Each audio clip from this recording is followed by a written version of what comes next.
Chapter 22. A half hour passed. Neither Thomas nor Mino had moved an inch. Thomas had finally stopped crying. He couldn't help wondering what Mino would think of him, or if he'd tell others, calling him a sissy, but there wasn't a shred of self-control left in him. He couldn't have prevented the tears, he knew that. Despite his lack of memory, he was sure he'd just been through the most traumatic night of his life, and his sore hands and utter exhaustion didn't help. He crawled to the edge of the cliff once more, stuck his head over again to get a better look, now that dawn was in full force. The open sky in front of him was a deep purple, slowly fading into the bright blue of day, with tinges of orange from the sun on a distant, flat horizon. He stared straight down, saw that the stone wall of the maze went toward the ground in a sheer cliff, until it disappeared into whatever lay far, far below. But even with the ever-increasing light, he still couldn't tell what was down there. It seemed as if the maze was perched on a structure several miles above the ground. But that was impossible, he thought. It can't be. Has to be an illusion. He rolled over on his back, groaning at the movement. Things seemed to hurt on him and inside him that he'd never known existed before. At least the doors would be opening soon and they could return to the glade. He looked over at Mino, huddled against the hull of the corridor. "I can't believe we're still alive," he said. Mino said nothing, just nodded, his face devoid of expression. "Are there more of them? Did we just kill them all?" Mino snorted. "Somehow we made it to sunrise, or we would have had 10 more on our butts before long." He shifted his body, wincing and groaning. "I can't believe it, seriously. We made it through the whole night. Never been done before." Thomas knew he should feel proud, brave, something, but all he felt was tired and relieved. "What did we do differently?" "I don't know. It's kind of hard to ask a dead guy what he did wrong." Thomas couldn't stop wondering about how the grievers' enraged cries had ended as they fell from the cliff, and how they hadn't been able to see them plummeting to their deaths. There was something very strange and unsettling about it. Seems like they disappeared or something after they went over the edge. Yeah, that was kind of psycho. A couple of gladers had a theory that other things had disappeared, but we proved them wrong. Look. Thomas watched as Mino tossed a rock over the cliff, then followed its path with his eyes. Down and down it went, not leaving his sight until it grew too small to see. He turned back toward Mino. "How does that prove them wrong?" Mino shrugged. "Well, the rock didn't disappear, now did it?" "Then what do you think happened?" There was something significant here. Thomas could feel it. Mino shrugged again. "Maybe they're magic. My head hurts too much to think about it." With a jolt, all thoughts of the cliff were forgotten. Thomas remembered Albie. "We have to get back." Straining, he forced himself to get to his feet. "Got to get Albie off the wall." Seeing the look of confusion on Mino's face, he quickly explained what he'd done with the ropes of ivy. Mino looked down, his eyes dejected. "No way he's still alive." Thomas refused to believe it.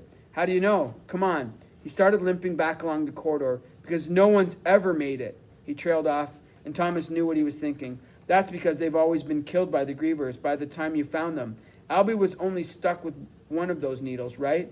Mino stood up and joined Thomas in his slow walk back toward the glade. "I don't know. I guess this has never happened before. A few guys have been stung by the needles during the day, and those are the ones who got the serum and went through the changing. The poor shanks who got stuck out in the maze all night weren't found until later, days later, sometimes if at all, and all of them were killed in ways you don't want to hear about."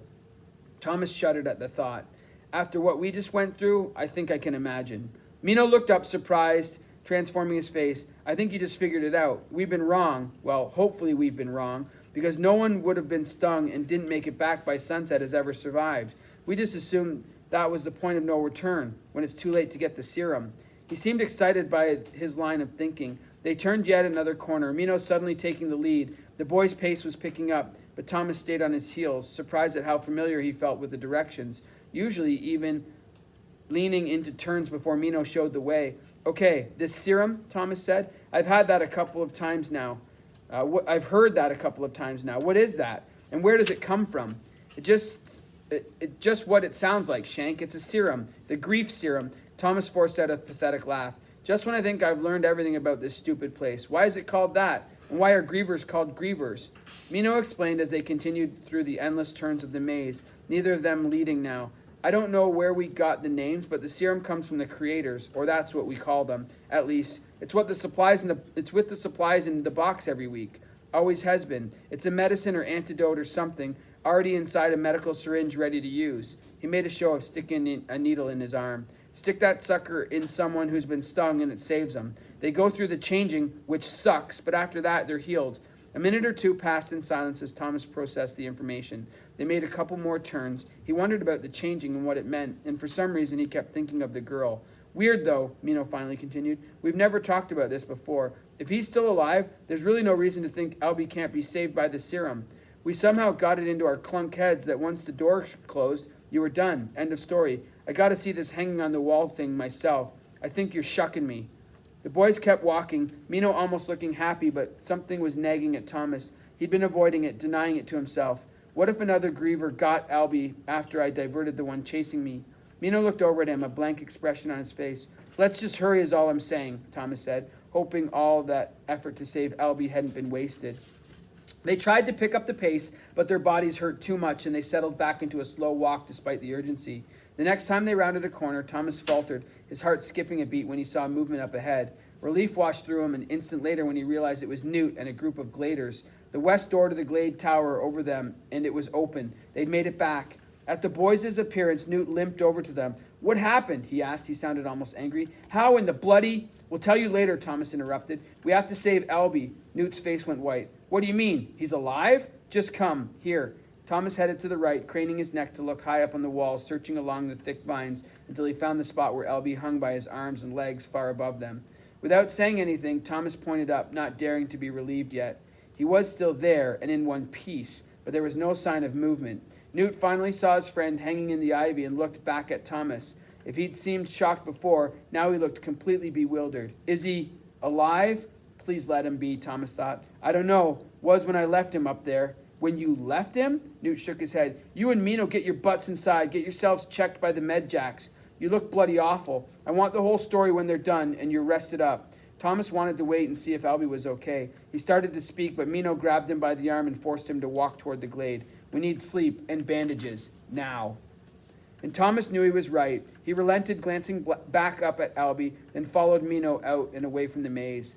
The walk back into the glade and then to the homestead seemed endless. A row of gladers on both sides gawking at them. Their faces showed complete awe, as if they were watching two ghosts strolling through a graveyard. Thomas knew it was because they'd accomplished something never done before, but he was embarrassed by the attention. He almost stopped walking altogether when he spotted Gally up ahead, arms folded and glaring, but he kept moving. It took every ounce of his willpower, but he looked directly into Gally's eyes, never breaking contact. When he got to within 5 feet, the other boy's stare fell to the ground. It almost disturbed Thomas how good that felt. Almost. The next few minutes were a blur, escorted into the homestead by a couple of med jacks, up the stairs, a glimpse through a barely ajar door of someone feeding the comatose girl in her bed. He felt an incredibly strong urge to go see her, to check on her, into their own rooms, into bed, food, water, bandages, pain. Finally, he was left alone, his head resting on the softest pillow his limited memory could recall. But as he fell asleep, two things wouldn't leave his mind. First, the word he'd seen scrawled across the torso of both beetle blades, wicked, ran through his thoughts again and again. The second thing was the girl. Hours later, days for all he knew, Chuck was there, shaking him awake. It took several seconds for Thomas to get his bearings and see straight. He focused in on Chuck, groaned, "Let me sleep, you shank. I thought you'd want to know." Thomas rubbed his eyes and yawned. "Know what?" He looked at Chuck again, confused by his smile. "He's alive," he said. "Albie's okay. The serum worked." Thomas's grogginess instantly washed away, replaced with grief. It surprised him how much joy the information brought. But then Chuck's next word made him reconsider. "He's just started the changing." As if brought on by the words, a blood-chilling scream erupted from a room down the hall.